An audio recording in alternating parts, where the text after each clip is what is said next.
For almost 200 years, the beauty and health of the Belizean Barrier Reef has been recognized and championed by scientists and nature lovers.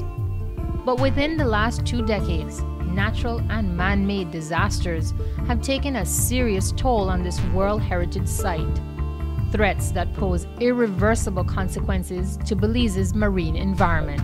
We've just started scuba diving in the early 60s, and so really have just lately had an opportunity to study what's going on underneath the sea.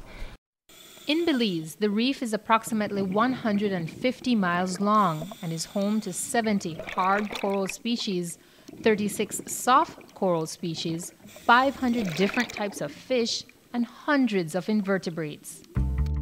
Reefs provide coastal protection, support the fisheries industry, and attract more than 2/3 of Belize's annual visitors.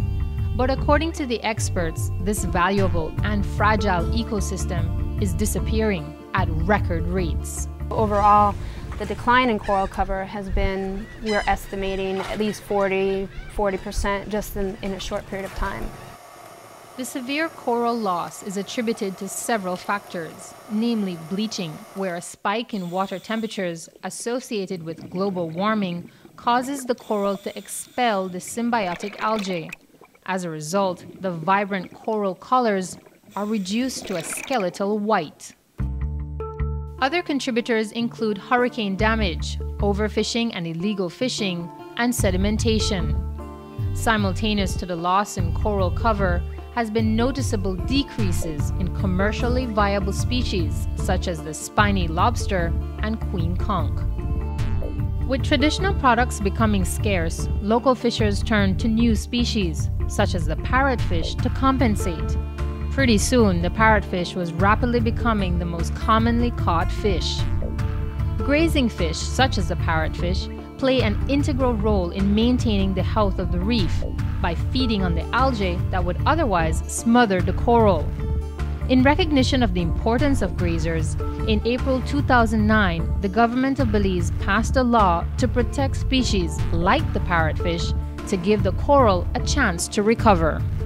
Unfortunately, the problem with laws is you have to enforce them, and so I think everyone recognizes there's a lot more area in the sea to cover than there is terrestrial in terms of enforcing the fisheries laws. Over the last 15 years, marine biologist Lisa Karn has been monitoring coral health, specifically in the waters off southern Belize. Elkhorn coral, the Acropora palmata, is one of the most important reef-building corals in the Caribbean. It's fast-growing, much faster growing than the boulder corals. It's branching, and again, this is one of the lobster's favorite habitats, and it was just completely gone.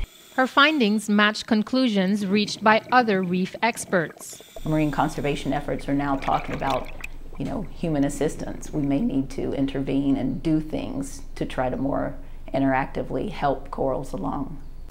And that's exactly what Karn has been doing for corals. With support from the Placencia community, in 2006, Karn began to harvest living pieces of coral that had broken off during storms.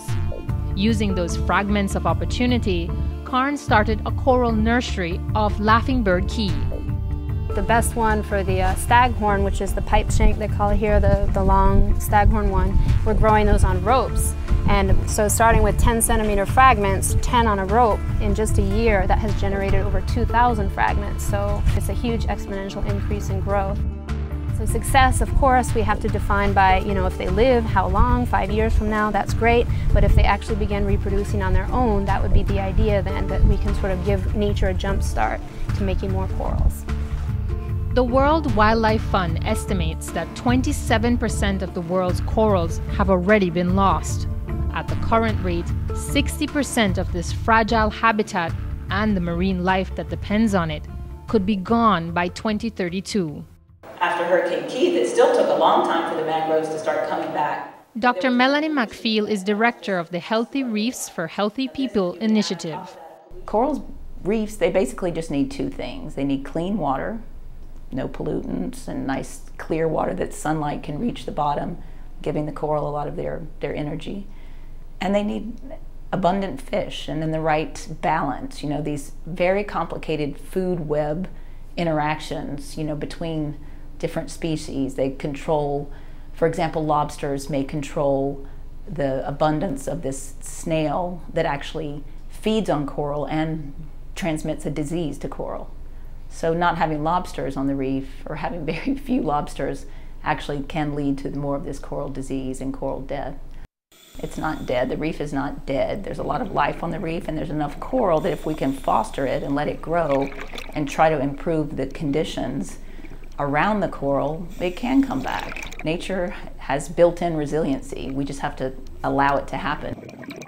According to McFeel, serious efforts to improve conditions for coral growth will require tough decisions, like increasing no-take zones from approximately 4% to closer to 20%.